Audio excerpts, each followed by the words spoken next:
जय हिंद दोस्तों, स्वागत है आपका हमारे YouTube चैनल में। आज की वीडियो में हम लेकर आए हैं आपके लिए यहाँ पर यशपाल जी से संबंधित महत्वपूर्ण क्वेश्चन आंसर। वीडियो पूरा अवश्य देखना है। अगर आप चैनल पर पहली बार आए हैं तो चैनल को सब्सक्राइब कर लें, वीडियो को लाइक कर लें और ज़्यादा से ज़्यादा वीडियो को शेयर करें ताकि अन्य लोग भी यह वीडियो देख सकें। Self study classes app download कर लें, जहाँ पर हिंदी साहित्य का संपूर्ण कोर्स, हिंदी साहित्य की टेस्ट सीरीज बहुत ही कम दामों में आपके लिए यहाँ पर उपलब्ध है। तो प्ले स्टोर पर जाइए, self study classes app download करिए, अपनी परीक्षा में लग जाइए। और यहाँ पर यशपाल जी से संबंधित फर्स्ट क्वेश्चन की बात करें कि यशपाल का देश विभाजन की त्रासदी पर आधारित उपन्यास कौन सा है। वह कौन सा उपन्यास दो जो देश विभाजन की त्रासदी पर आधारित है। उपन्यास पूछा है तो झूठा सच आपका बिल्कुल सही राइट आंसर है विकल्प नंबर सी। यशपाल की किस उपन्यास के वतन और देश तथा देश का भविष्य नाम से दो भागों में शीर्षक है। तो वह कौन सा उपन्यास है जिसका दो भागों में शीर्षक है। तो आपका यहाँ पर सही आंसर है क्वेश्चन नंबर 2 का विकल्प नंबर सी, यानी कि झूठा सच। यशपाल ने जेल से मुक्त होने के बाद कौन सा पत्र निकाला था, ये महत्वपूर्ण क्वेश्चन है। और इन्होंने जो जेल से मुक्त होने के बाद जो पत्र निकाला था वह कौन सा पत्र था, तो वह पत्र था विप्लव, यानी कि विकल्प नंबर बी आपका सही आंसर होगा। यशपाल का जन्म कहाँ पर हुआ था, कब हुआ था इनका जन्म, ये पूछा है। तो कब हुआ था ये पूछा है, तो क्वेश्चन नंबर 4 का राइट आंसर है कि यशपाल का जन्म हुआ था कब, तो आपका सही आंसर है 1903 ईस्वी में, विकल्प नंबर सी राइट आंसर होगा। क्वेश्चन नंबर 5 है कि कौन सी कहानी यशपाल ने जेल में ही लिखी थी। वह कहानी आपके लिए बताना है, वह कौन सी कहानी है जो यशपाल ने जेल में ही लिखी थी। तो आपका यहाँ पर सही आंसर है क्वेश्चन नंबर 5 का राइट आंसर है, जो इन्होंने जेल में कहानी लिखी थी वह कहानी है वो दुनिया, विकल्प नंबर डी आपका सही आंसर है। यशपाल का पहला उपन्यास माना जाता है दादा कॉमरेड, अमिता, पार्टी कॉमरेड या देशद्रोही। इनका पहला उपन्यास पूछा है तो आपका सही आंसर है यहाँ पर क्या होगा राइट आंसर, दादा कॉमरेड आपका यहाँ पर सही आंसर होगा, दादा कॉमरेड। क्वेश्चन नंबर आपका यहाँ पर पूछा है 7 कि यशपाल का पहला कहानी संग्रह कौन सा माना जाता है। कहानी संग्रह पूछा है, महत्वपूर्ण क्वेश्चन है और आपका यहाँ पर बिल्कुल सही राइट आंसर होगा। इनका पहला कहानी संग्रह जो माना जाता है पिंजरे की उड़ान, आपका राइट आंसर यहाँ पर होगा। यशपाल की आत्मकथा है, कौन सी है इनकी आत्मकथा, तो विकल्प नंबर आपका यहाँ पर क्या होगा राइट आंसर। क्वेश्चन नंबर आपका यहाँ पर 8 पूछा है और आपका सही आंसर है यशपाल की आत्मकथा है सिंहावलोकन, सिंहावलोकन यानी कि विकल्प नंबर आपका ये यहाँ पर सही आंसर होगा।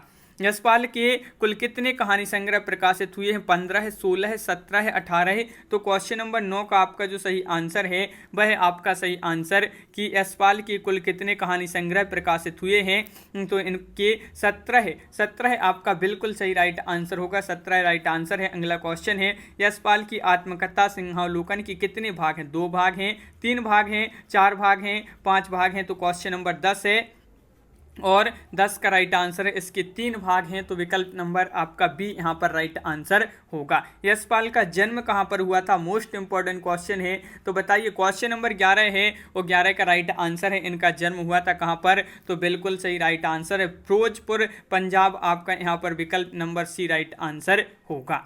क्वेश्चन नंबर 12 है झूठा सच उपन्यास का पहला भाग वतन और देश कब प्रकाशित हुआ था। ये आपको बताना है, वतन और देश ये जो पहला भाग था कब प्रकाशित हुआ था।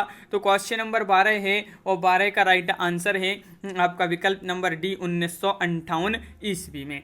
झूठा सच उपन्यास का दूसरा भाग देश का भविष्य कब प्रकाशित हुआ था। देश का भविष्य ये बताना है, दूसरा भाग है जो कि झूठा सच उपन्यास का दूसरा भाग देश का भविष्य ये प्रकाशित हुआ था 1960 ईस्वी में, विकल्प नंबर 1 आपका सही आंसर है। यशपाल द्वारा रचित कितनी कहानियां मानी जाती हैं, तो ये आपको बताना है। यहाँ पर इन 2 विकल्प में से ही बता दीजिए 206 या 204।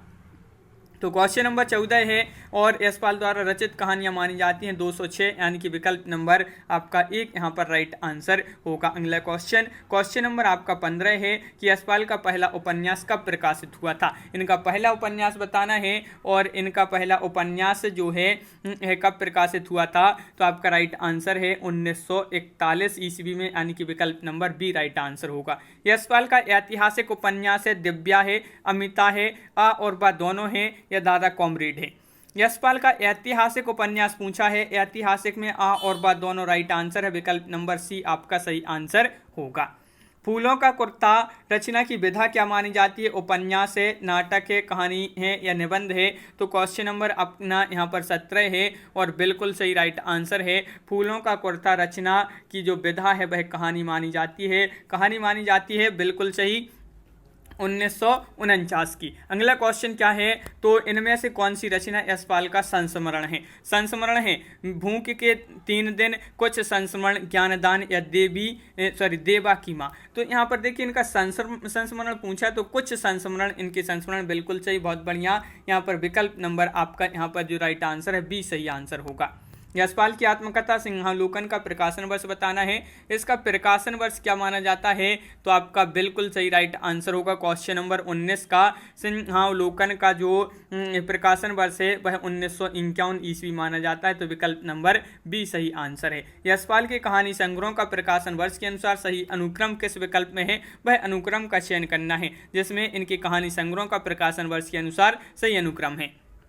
तो राइट आंसर है पिंजरे की उड़ान, वो दुनिया, तर्क का तूफान, ये जो है आपका सही आंसर होगा, बिल्कुल सही, बहुत बढ़िया। आपका अगला क्वेश्चन देखते हैं क्या पूछा गया है। तो देखिए अगला क्वेश्चन, तुमने क्यों कहा कि मैं सुंदर हूँ? यशपाल की इस रचना की विधा बताना है। ये उपन्यास है, नाटक है, कहानी है, संस्मरण है। तुमने क्यों कहा कि मैं सुंदर हूँ? यशपाल की इस रचना की विधा बताना है, तो ये मानी जाती है कहानी। तो विकल्प नंबर आपका यहाँ पर सही राइट आंसर है सी, यानी कि 1954 की ये कहानी है, तुमने क्यों कहा कि मैं सुंदर हूँ। अगला क्वेश्चन है, यशपाल का इनमें से कौन सा संस्मरण नहीं है? देखिए संस्मरण नहीं पूछा है आपसे, तो नहीं में आपका हो जाएगा क्या होगा? रूस में 46 दिन, विकल्प नंबर बी आपका सही आंसर होगा। चक्कर क्लब निबंध की रचयिता कौन है? क्वेश्चन नंबर 23 है और 23 का राइट आंसर है चक्कर क्लब निबंध की रचयिता पूछा है, तो क्वेश्चन नंबर 23 का राइट आंसर है यशपाल, यानी कि विकल्प नंबर आपका यहाँ पर सी राइट आंसर होगा। यशपाल के अधिकतर निबंध किस प्रकार के हैं? इनके अधिकतर जो निबंध है ऐतिहासिक हैं, पूंजीवादी समर्थक हैं, मार्क्सवादी हैं, आध्यात्मिक हैं। तो इनके अधिकतर जो निबंध माने जाते हैं मार्क्सवादी माने जाते हैं, तो विकल्प नंबर बी आपका सही आंसर होगा। इनमें से कौन सा कहानी संग्रह नहीं है? देखिए कहानी संग्रह नहीं पूछा है आपसे, तो विकल्प नंबर यहाँ पर क्वेश्चन नंबर 25 का राइट आंसर है कि इनका कौन सा कहानी संग्रह नहीं है, इनमें से कौन सा कहानी संग्रह नहीं है, तो 12 घंटे आपका बिल्कुल सही राइट आंसर होगा, बहुत बढ़िया। अगला क्वेश्चन नंबर आपका यहाँ पर 26 है, यशपाल को देव पुरस्कार कब दिया गया? देव पुरस्कार दिया गया था यशपाल जी को, कब दिया गया था ये आपको क्वेश्चन नंबर 26 में बताना है, और 26 का बिल्कुल सही राइट आंसर है देव पुरस्कार इनको दिया गया था 1955, आपका यहाँ पर सही आंसर है विकल्प नंबर ए राइट आंसर होगा। यशपाल को सोवियत लैंड नेहरू पुरस्कार कब दिया गया था? 1969, 1970, 1971, 1972 ईस्वी में। यशपाल को सोवियत लैंड नेहरू पुरस्कार कब दिया गया? तो 1970, यानी कि आपका बी राइट आंसर 1970 ईस्वी में। क्वेश्चन नंबर 28 है, यशपाल को मंगला प्रसाद पारितोषिक कब दिया गया था? क्वेश्चन नंबर 28 है जो कि बहुत ही महत्वपूर्ण क्वेश्चन पूछा गया है, और यशपाल को मंगला प्रसाद पारितोषिक कब दिया गया? तो आपका राइट आंसर है 1971 ईस्वी, आपका सही आंसर होगा, विकल्प नंबर सी राइट आंसर है। मेरी तेरी उसकी बात उपन्यास कब प्रकाशित हुआ था? क्वेश्चन नंबर आपका 29 है, और 29 का जो सही आंसर है क्या होगा राइट आंसर? मेरी तेरी उसकी बात, ये आपको बताना है। और मेरी तेरी उसकी बात उपन्यास कब प्रकाशित हुआ? तो 1974 ईस्वी, यानी कि विकल्प नंबर डी राइट आंसर होगा। पार्टी कॉमरेड उपन्यास का प्रकाशन वर्ष बताना है, क्या होगा इसका प्रकाशन वर्ष? क्वेश्चन नंबर आपका यहाँ पर पूछा है क्या है? क्वेश्चन नंबर 30 है, और 30 का राइट आंसर है 1947, यानी कि विकल्प नंबर डी राइट आंसर है। तो इस प्रकार अपन ने यहाँ पर देखे यशपाल जी से संबंधित महत्वपूर्ण क्वेश्चन। कैसा लगा ये वीडियो कमेंट में जरूर बताएं। 1903 ईस्वी में इनका जो है जन्म हुआ था, और इस प्रकार अपन ने महत्वपूर्ण क्वेश्चन देखे यशपाल जी से संबंधित। सभी लोग वीडियो को लाइक करें, चैनल को सब्सक्राइब करें, इसी तरह के बहुत सारे वीडियो आने वाले हैं, और बेल आइकन अवश्य दबाएं ताकि ऑल वीडियो की नोटिफिकेशन आपके यहाँ तक पहुंचे। ज़्यादा से ज़्यादा वीडियो को शेयर करें। Self study classes app download कर लें, जहां पर हिंदी साहित्य का संपूर्ण कोर्स बहुत ही कम दामों में आपके लिए उपलब्ध है। हिंदी साहित्य की टेस्ट सीरीज है, और आपके लिए यहाँ पर 2020 टेस्ट सीरीज हिंदी साहित्य की फ्री करवाई जाती है सप्ताह में 2 दिन, तो इससे भी अवश्य जुड़ें। ये आपकी जो है कविमाला वस्तुनिष्ठ प्रश्न कविमाला वस्तुनिष्ठ प्रश्न की ए बुक है सरसा पब्लिकेशन की, तो आप भी खरीद सकते हैं इसको। तो आज की वीडियो में बस इतना ही। सभी के लिए बहुत बहुत धन्यवाद। जय हिंद।